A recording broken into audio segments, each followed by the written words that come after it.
เนาะเมียมานำไปเอาไว้มือก่อนเมียเสร็จน้ำเอา2 คืนพี่น้องเนาะเสร็จเสร็จโตเมียก็ตนบ่ได้นอนพี่น้องเลยเนาะคนท้องเป็นคนป่วยบ่คนท้องเป็นคนป่วยธรรม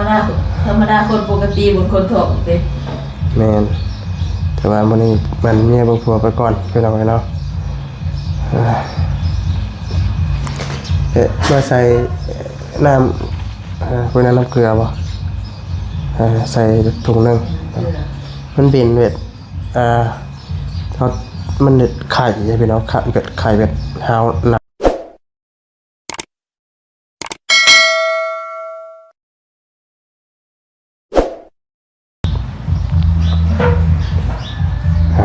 ตัวพี่น้องเลยเนาะปอหลอดพี่น้องเราตะเกียบสีเศร้าพี่น้องเลยแต่ว่าเป็นตั้งแต่วันที่24ตอนแรกพี่น้องเนาะวันนี้ก็26บ่26 27บ่มื้อนี้27พี่น้องอะไรยังบ่20รอบก่อนก็ไปกวดแล้วพี่น้องเนาะแต่ว่ามันบ่ไข้เนาะเป็นไข้แหละมันยังเมื่อยอยู่พี่น้องเนาะก็เลยวันนี้ก็มาสุขศาลาพี่น้องเนาะอยู่บ้านเฮาเองพี่น้องเอ้ยเนาะกะทักทายสบายดีเด้อพี่น้องเด้อเนาะสบายดีพ่อแม่พี่น้อง FC เบ้อสุขพี่น้องเอ้ยเนาะแล้วก็เงื้อคอได้นิดนึงพี่น้องเอ้ยเนาะพานี่ก็ใครแน่ก็เลยมาส่งบัตรเชิญงานแต่งพี่น้องเมื่อวานนี้ก็ได้แล้วก็กลับมานอนอีกพี่น้องเนาะบ่ไหวเนาะมันหายใจแล้วกันเมื่อยพี่น้องเนาะก็หลายสิ่งหลายอย่างอยู่เนาะไปกวดอยู่คลินิกเพิ่นก็ว่าไขมันนี่ยังอยู่พี่น้องเนาะไขมันยังอุดตันยังอยู่พี่น้องแต่ก็เป็นไข่พี่น้องเนาะเราเป็นไข่แต่ว่าไม่ได้บอกว่าไข่สายพันธุ์ยังพี่น้องเนาะ แต่ว่าเป็นว่าเป็นข้อวิดานนำพี่น้องเลยจ้ะพี่น้องเนาะวันนี้ก็มากับทางภรรยาพี่น้องเนาะเมียมานำพี่น้องเลยมือก่อนเมียเสร็จน้ำเอา2 คืนพี่น้องเนาะเสร็จโตเมียก็ตนบ่ได้นอนพี่น้องเลยเนาะคนท้องเป็นคนป่วยบ่คนท้องเป็นคนป่วยธรรมดาคนปกติบนคนท้องเด้แม่นแต่ว่ามื้อนี้มันเมียเบิ่งผัวไปก่อนพี่น้องเนาะมาใส่น้ำเพื่อน้ำเกลือบ่ใส่ถุงนึงมันเป็นเวทเขามันเด็ดไข่ใช่ไหมเนาะไข่เวทหาวหนาวในห่อนเนาะยังห่อนในหนาวนอกพี่น้องเนาะกันไข่ที่ว่าเป็นอยู่พี่น้องเนาะกะว่าเป็นไข่อีหยังเนาะถ้าว่าทันใดเนาะผู้เนาะพี่น้องก็เม่นว่าบอกได้พี่น้องเนาะห่อนในตอนนี้ก็เอาไข่เอามาเพเมียกับลูกพี่น้องตอนนี้ก็เป็นไข่น้ำกันจักไฟสิเบิ่งไฟพี่น้องเนาะมันนี่ก็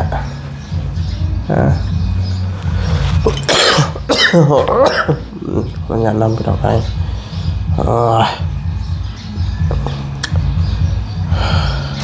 อยากนอนในบ้านพี่น้องใส่น้ำเกลือเนาะจ้ะ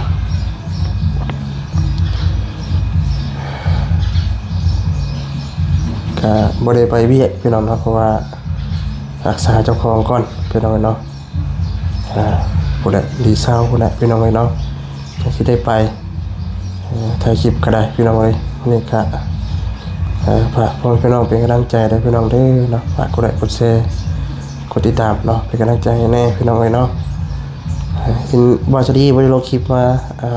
1 มื้อพี่น้องเนาะคลิปก่อนนะก็ถ่ายไว้เนาะก็ลงเนาะพี่น้องมาอัปเดตอาการเนาะให้พ่อแม่พี่น้อง FC รับชมนำกันพี่น้องมือไปกวดอยู่คลินิกเนาะบริไทยพี่น้องเนาะพอดีว่าเอาไข่ขึ้นแห้งนะพี่น้องเนาะมันเบ็ดจะสิว่าจังใดนะพี่น้องเนาะมันเมื่อยนะพี่น้อง ก็ได้แบบบ่ได้ทายพี่น้องเนาะพาไปสัญญาแล้วก็มาพี่น้องเนาะถ้าใช่พี่น้องเนาะมาเบิ่งนะเฮ้ย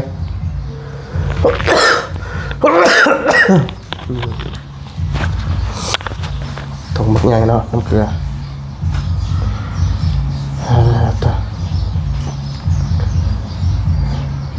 เงินกะพี่เปิดตู้ก็ได้แต่มารักษาเจ้าของเนาะ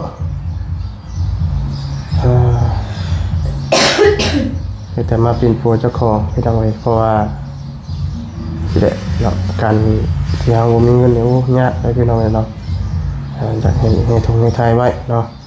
เป็นคำความเกี่ยวที่ได้บัดเจ็บเป็นที่รุดมาพี่น้องเนาะไข่ไปพัดไล่พญานี่มันบ่เข้าไปออกไฟถ้าพี่น้องเอ้ยเนาะวันนี้เรียนคุณยมอื่นล่มมันก็มีนะพี่น้องเอ้ย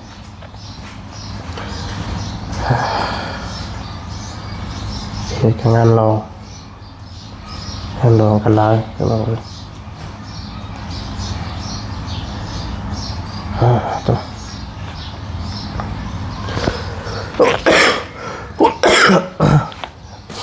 เช้านี้ฝนตกเนาะก็แต่ว่าฝนตกอยู่ได้พี่น้องเลยเนาะ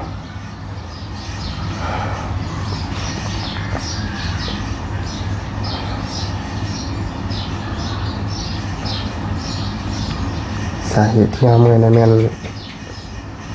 ไขมันพี่น้องเนาะไขมันอุดตับแล้วก็เลือดนี่พี่น้องไว้เนาะเลือดนี่เอาพี่น้องไว้สาเหตุที่ว่าเมื่อยแล้วก็เจ็บหัวพี่น้องไว้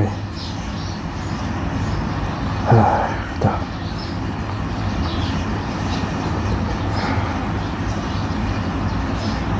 นั่งพักผ่อนก็ได้เฮ้ยนั่งพักผ่อนก็ได้มุนก่อนหนาว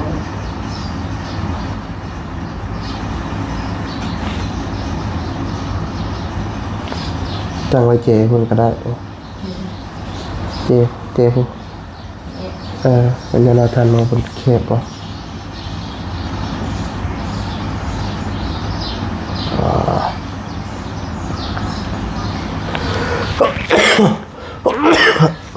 ให้พี่น้องดูหนาวบ่ลดไป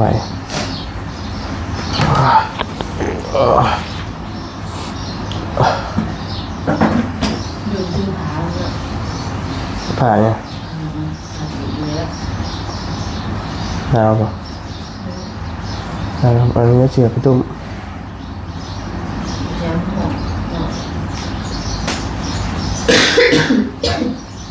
ไอแคนกันเนี่ย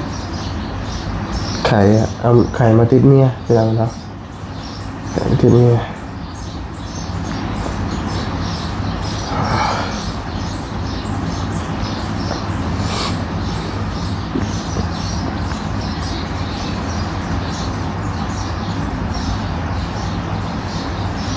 สักคนอีกไปลองสักอีก2 เข็มกันเลยไปมือวันที่สักอีกเข็มเลยเมื่อวานนี้กับไข่นี่พี่น้องไข่คือไม่ได้ไข่นี่ไข่แบบกลับขึ้นมาอีกพี่น้องเดี๋ยวเมื่อวานเป็นงานยังอย่าเอากินทันอยู่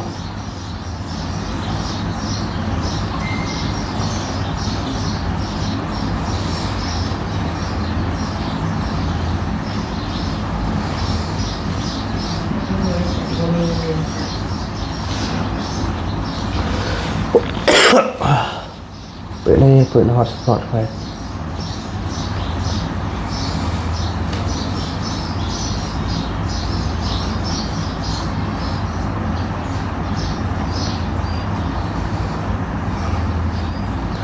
จะโมงเลย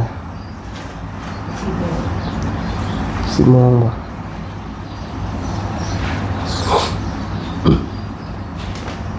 เพื่อเบิดนี่ก็เป็นชั่วโมงประหยัดเนาะ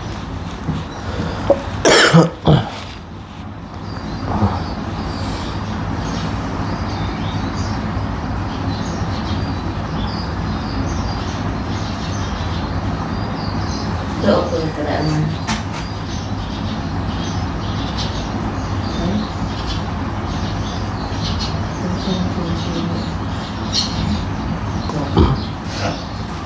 ชื่ออะไรอยากเอามากินชื่ออะไรกินได้ปะ กินระหว่างอย่างมันมียาอบเนี่ย เอา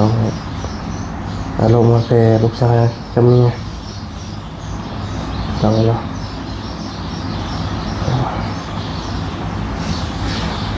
ตัวฝนตกเลยพี่น้องเนาะฝนตกไหม้รถเสียงฝนแล้วเป็นเลยเราไปจ้ะเฮ้ยเฮ้ยพักก่อนเนาะบันทึกก่อนก็ได้เอาพี่น้องไว้เนาะจากคณะสีกับบัดนี้พี่น้องไว้เนาะพอดีว่าตอนกดสโลมวอลเลย์ไทยพี่น้องเนาะเพราะว่าเพิ่นทางแพทย์เพิ่นมวยถ่ายคลิปพี่น้องไว้เนาะเลยถ่ายให้สำนักพี่น้องเนาะพอดีเบิดไป280,000พี่น้องไว้เนาะขอโทษขอถ่ายใส่พี่น้องเลย แต่ก็บ่เป็นหยังพี่น้องเนาะเนี่ยว่าให้ดีให้เศร้าพี่น้องเลยเนาะทางเมียก็เรียเป็นไข่ตื้มอีกพี่น้องเนาะลูกชายก็เป็นไข่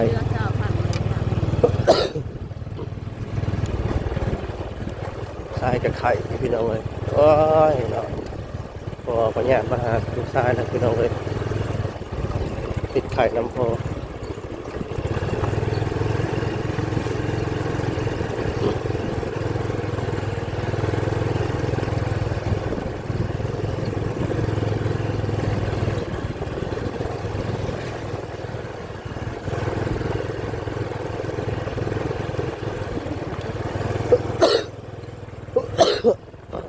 งามเลยหรอคุณถูกแล้วโอ้ยน้ำหด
ถ่ายภาพบรรยากาศเนาะ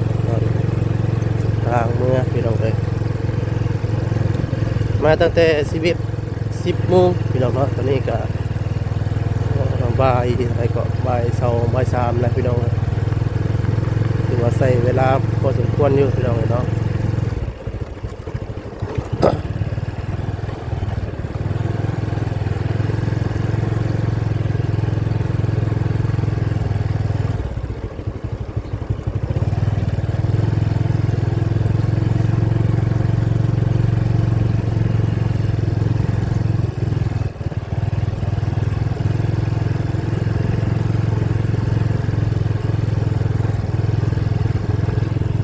เสียบมันเลยเนาะ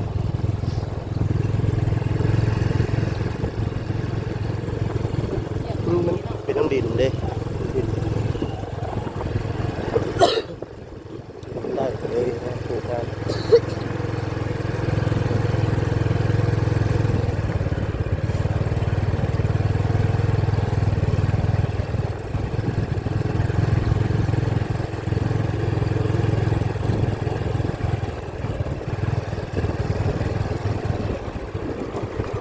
เลือดเดือนเลย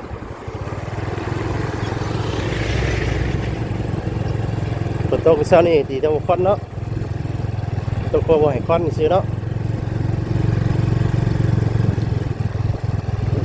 พอควันไปเสียไปแล้วเลย เช้านี้ก็ฝนตกพี่น้องเนาะตัวได้ประกาศสีขาวฤดูฝนได้พี่น้องเอ้ยจะน่าจะสิได้เฮ็ดให้หน้าอีกนั่นนี่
จงลองเนาะ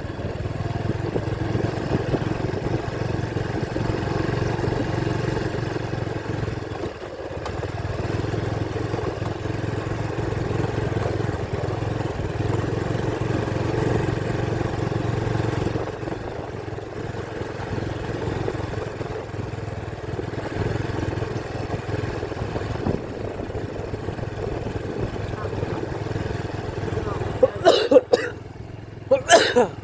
า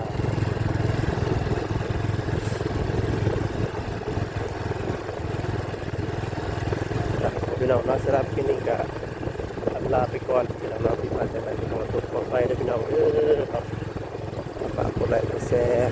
กดติดตามพี่น้องพี่น้องเนาะเป็นกำลังใจให้พี่น้องเนาะสบายดี